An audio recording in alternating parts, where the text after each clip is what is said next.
Assalamualaikum warahmatullahi wabarakatuh. Waalaikumsalam warahmatullahi wabarakatuh. Ibu mau semangat. Kata Ustaz kita itu salam itu ada 3 macam bagi tiga. Ada salam yang tak boleh dijawab. Tak kalau jawab, tak dosa kita. Nah itu salam imam ketika sholat tadi. Dan jawab ya, kalau ada salam imam ketika sholat, jangan jawab tapi diikuti. Assalamualaikum warahmatullahi wabarakatuh. Jangan jawab waalaikumsalam. Tak sah sholat kita lihat. Ada salam yang memang tak butuh jawaban Bapak Ibu. Salam yang tak butuh jawaban. Kapan itu? Kalau kita lewat di kuburan, Assalamualaikum ya ahlal kubur. Kira-kira pengen nggak jawabannya? Pasti tak pengen dengar jawaban. Sempat ada pun dengar jawabannya. Waalaikumsalam. Tak bisa terlewat di sana. Ada salam yang memang wajib. Nah, hukumnya jawab. Kalau tak jawab, maka kita dosa. Karena hukum tidak salam itu wajib. Tak boleh dengan hati, wajib dengan lisan. Baik, alhamdulillah kita bersyukur Allah SWT pada malam hari ini, malam yang ke-10. Allah masih beri kita nikmat iman, nikmat Islam, sehingga dengan nikmat yang Allah berikan tersebut kita bisa melangkahkan kaki, mengayunkan tangan kita untuk melaksanakan ibadah sholat isya berjamaah, dan insyaallah akan kita lanjutkan dengan sholat tarawih. Dan mudah-mudahan Allah selalu beri kita kekuatan sehingga kita bisa melaksanakan ibadah tarawih ini sampai akhir nantinya. Karena memang semakin terakhir itu godaan semakin berat Bapak Ibu. Betul Bu ya? Godaan semakin berat. Dan di mana-mana itu memang saja itu semakin terakhir itu jemaahnya sudah mengalami kemajuan Bapak Ibu. Maksudnya satu-satu sudah maju ke depan. Dan mudah-mudahan musola Ibu Rahman ini jemaahnya selalu istiqomah. Amin amin ya rabbal alamin. Kemudian kita bersalawat kepada Rasulullah, Allahumma shalli ala Muhammad wa ala ali sayyidina Muhammad. Assalamualaikum ya Rasulullah, assalamualaikum ya Habibullah. Yang kami hormati Bapak Imam kita, kemudian satu perjuangan dan kami hormati Bapak pengurus Musola Ibu Rahman, dan yang kami hormati pemuda masyarakat, tokoh masyarakat, alim ulama, cerdik pandai, serta bapak-bapak, ibu-ibu, dan anak-anak kami yang kami sayangi. Adapun pada kesempatan kali ini, izinkan kami untuk menyampaikan yang bukan menasihati, bukan berdakwah lebih hebat Bapak Ibu, tapi di sini kami ingin berbagi sedikit tentang santapan rohani Ramadan pada malam hari ini, yang mana ditetapkan oleh Umi Kota Pekanbaru, judulnya yaitu Birrul Walidain. Apa makna birrul walidain Bapak Ibu? Ini dari bahasa Arab ya, birrul artinya baik. Walidain apa artinya?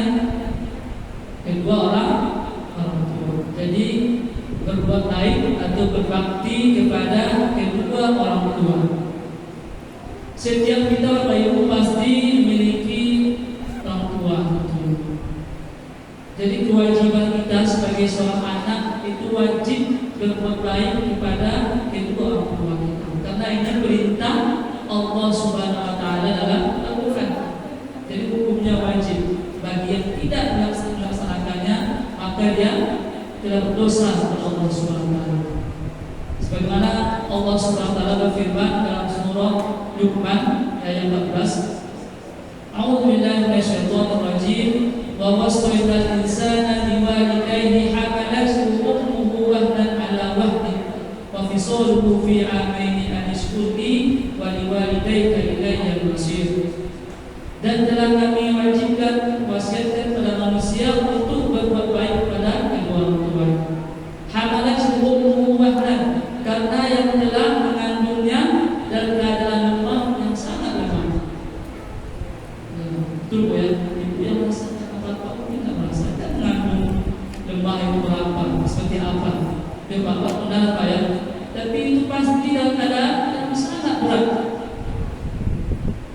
Wa fisaluhu fi amain, dan telah menyakitinya selama 2 tahun, menyusui 2 tahun. Jangan sampai lebih 2 tahun Bapak Ibu. Usia anak itu lamunan 2 tahun ini ayat itu. Tapi jangan sekarang Bapak Ibu, banyak ibu tidak mau menyusui anak, tak mau menyusui, dikasihlah susu berbulan, susu yang kau, apalagi susu sapi. Akhirnya tak dapat asi yang sebetul-betul dari orang tua. Jadi waktu soluhu fi amin, habis selama 2 tahun. Anis kuli, maka bersyukurlah kepada Allah, waliwalidaika, dan kepada kedua orang tua. Wilayah masih daripada pula tempat orang tua. Jadi ini ayat menunjukkan bahwa kewajiban kita untuk berbakti, berbuat baik kepada kedua orang tua. Karena sudah mengandung kita 9 bulan dalam Bapak Ibu. 9 bulan itu sudah waktu yang sebentar. Ada yang orang lainnya lahir 4 kilo, 3 kilo paling sedikit. Kalau kembaran 3 kilo coba 1 kelapa Pak. Hampir 4 kilo itu 1 kelapa. Cukup ditokok kemana-mana Pak, digantung kaliwangan kelapa 4 kilo di jalan. Aku rasa pasti berat, dan itu yang dirasakan oleh ibu kita, orang tua kita. Ibu, apalagi anak-anak setiap tahun lahir anak kan, abang kembang. Ada yang mana 5 rasakan sama 5 anak yang dilahirkan, berapa beratnya. Maka inilah yang salah satu menyebabkan kita wajib berbakti kepada kedua orang tua. Kemudian kata ibu yang dirahmati Allah Subhanahu wa taala, apa keutamaan yang kita dapatkan ketika kita berbakti kepada kedua orang tua kita. Dalam hadis Rasulullah SAW katakan, ridhallahi fi ridhal walidain wa sukhtullahi fi sukhtil walidain. Ridha Allah itu tergantung pada keridhaan kedua orang tua. Murkanya Allah tergantung kepada kemurkaan kedua orang tua. Jadi utama yang kita dapatkan Bapak Ibu berbakti kepada orang tua itu pertama mendapat ridha Allah. Kalau kita sudah berbakti berbuat baik sama orang tua kita dan orang tua kita ridha, insya Allah Allah pasti akan ridha kepada kita. Tapi sebaliknya kalau kita melantarkan orang tua kita tak pernah berbakti kepadanya, selalu membuat dia marah, selalu membuat dia jengkel, maka Allah pasti akan murka. Ketika orang tua murka, maka Allah pasti akan murka. Itu hadis dari Rasulullah SAW. Kemudian keutamaan yang kedua yang kita dapatkan ketika bakti pada orang tua adalah Allah akan mudahkan rezeki. Ini juga sesuai sabda Rasulullah SAW. Barang siapa yang ingin Allah panjangkan umurnya dan Allah tambah rezekinya, maka berbuat baiklah kepada kedua orang tua dan sambunglah silaturahmi. Jadi kalau ingin rezeki kita ditambah Bapak Ibu, maka hendaklah kita berbuat baik kepada orang tua. Jangan merasa kita mengasihi orang tua lebih itu akan mengurangi rezeki kita. Tentu tidak, pasti Allah akan tambah, karena ini janji Allah dalam hadis Rasulullah SAW. Maka selagi orang tua kita masih ada, momen yang tepat, ya sekali-kali kita kasihlah mereka rezeki. Gaji kita sisihkan setiap bulan, dan bisa 500, 200, 300, itu akan membuat mereka akan senang. Insya Allah rezeki kita akan berubah. Kalau kembali Ibu, kalau orang tua kaya itu anak menjadi raja, Ibu ya. Tapi kalau anak kaya, orang muda itu bantu. Banyak masalah Bapak Ibu. Kalau anak jadi kaya raya itu orang tua jadi tinggal di rumah, jadi bantu bekerja rumah. Ini salah. Tapi kalau kita orang tua kaya itu anaknya diistimewakan, diragukan, seperti raja kalau orang tua kaya. Tapi kalau anak kaya, orang tua kadang menderita dengan tak tahu kapan hari itu. Jangan sampai nanti kita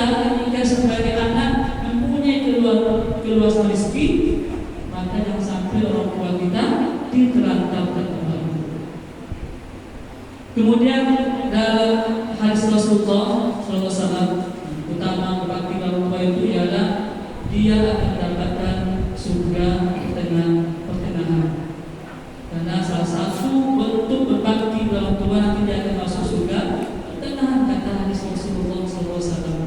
Maka pertahankanlah surga tersebut dengan berbakti kepada orang tua. Maka kalau ingin masuk surga, kita berbakti kepada orang tua. Al-jannatu tahta aqdamil ummahat, kata hadis Rasulullah. Surga itu terletak di bawah telapak kaki ibu. Jadi bukan kaki bapak ya. Berarti perjuangan itu luar biasa. Maka sampai Rasul katakan bahwa surga itu terletak di bawah telapak kaki ibu. Jadi cari masuk surga kaki ibu dong. Maksudnya bagaimana? Kalau ketika orang tua kita ridho kita, maka surga akan jamin untuk kita. Maka jangan sampai kita menunggu orang tua kita itu tidak ridho bersama kita. Kemudian Bapak Ibu rahmat Allah Subhanahu wa taala, apa bentuk usaha yang bisa kita lakukan agar kita itu disuruh berbakti kepada orang tua kita? Yang pertama tentu dalam bentuk perbuatan, yaitu kita bantu mereka. Kalau kita masih sekolah, masih kuliah, kita bantu pekerjaannya. Masih sekolah SD, bantu cuci piring. Ya, Ustaz adalah bantuan tuanya, cuci piring. Apalagi perlu bantu perpustakaan misalnya. Kami di sekolah itu kita buat agenda anak-anak, apa agenda Ramadan. Itu diantaranya bantu orang tua, cuci piring, menyapu dan sebagainya. Kemudian apalagi bentuk usaha kita itu mematuhi perintah orang tua, taat pada orang tua. Kalau disuruh kita taat. Jangan mengatakan tunggulah kita masih nanggung. Ini tak boleh. Karena kata Allah dalam Quran dikatakan wa qul lahuma uffin.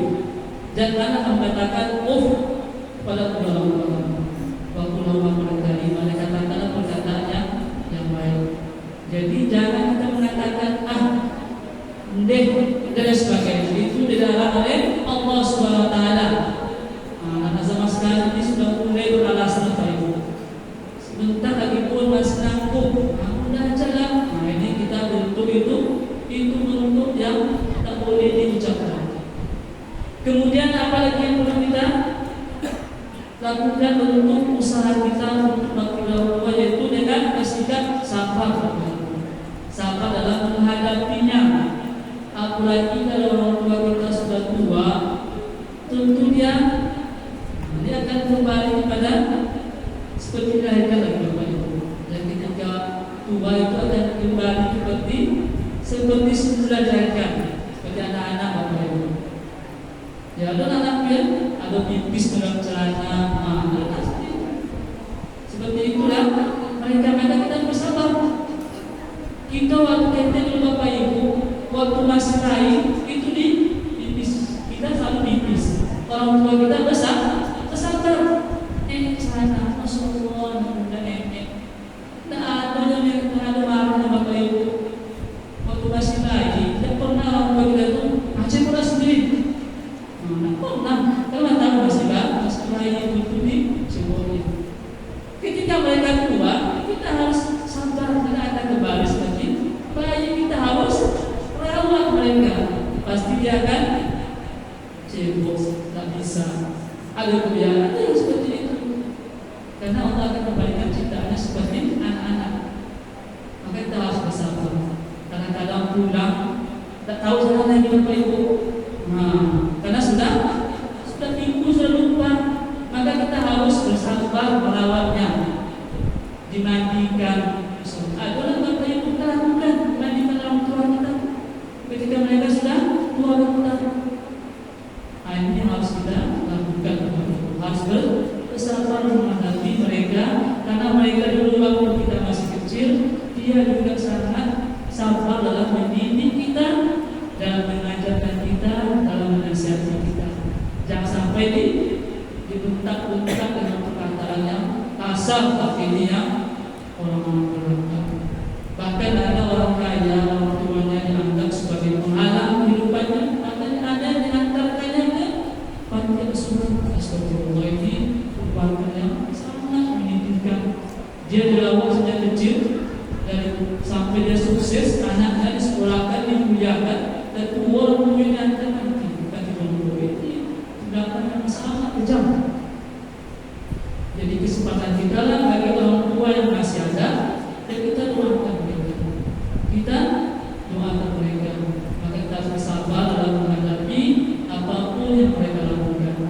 Kemudian untuk bakti kita itu selanjutnya itu ya dengan memberikan hadiah. Hadiah walaupun tak besar itu akan membuat mereka senang. Apalagi di masa nantinya memberikan dia mukena, berikan dia baju untuk anak-anak. Apalagi untuk bahagia orang tua mungkin bisa beli baju ya. Tapi kita yang sudah punya pekerjaan, kita mampu dan kita berikan mereka hadiah. Ya kalau hadiah mungkin tidak setiap hari ya, mungkin sekali sebulan. Tidak bisa sebulan sekali 5 bulan, tidak bisa 5 bulan sekali setahun. Sekali setahun kita kasih hadiah.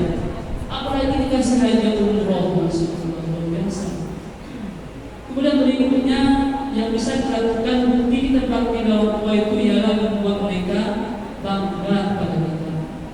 Oh itu anak saya itu yang hebat, anak saya berdidiknya.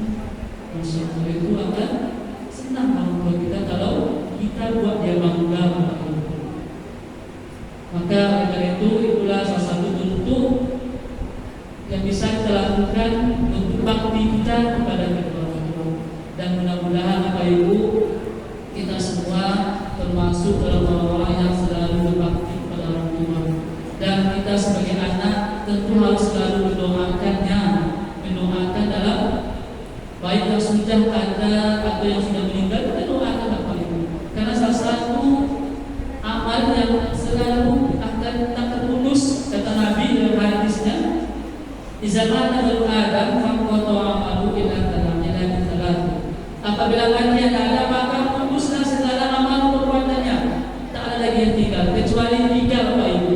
Yang pertama sedekah jariyah, sedekah jariyah. Itu tak terputus. Yang kedua ilmu yang bermanfaat. Yang ketiga doa anak yang soleh. Jadi doa anak soleh itu Bapak Ibu tak akan terputus. Jadi mari kita doakan kedua orang tua kita setiap saat, setiap sholat kita doakan keduanya. Apa doanya? Allahumma firli dunubi wa liwalidayya warhamhuma kama rabbayani shaghira. Doa yang ada dalam Al-Quran, doa minta ampun kepada Allah agar diampunkan dosa kita dan dosa kedua orang tua kita. Dan kita minta supaya Allah kasihanilah keduanya, karena mereka sudah mengasihi kita waktu kecil. Jadi di doa mari sama-sama kita selalu ucapkan dan lakukan setiap saat, dan harus setiap kali sholat. Setiap saat kita ingat orang tua kita doakan. Dan itulah harapan yang bisa membantu mereka, meringankan mereka, menambah ridha Allah SWT. Maka jangan sampai kita tak doakan, baru doakan orang tua kita. Sedekah kita niatkan ke orang tua, insya Allah sampai. Amalan kita lakukan, kita niatkan ke orang tua kita, insya Allah akan sampai. Dan itu bentuk doa anak yang soleh. Baik-baik yang Allah SWT. Demikian dapat kami sampaikan, dan mudah-mudahan kita selalu menjadi orang-orang berbakti dan berbaik kepada orang tua kita, dan semoga kita nantinya bisa berkumpul di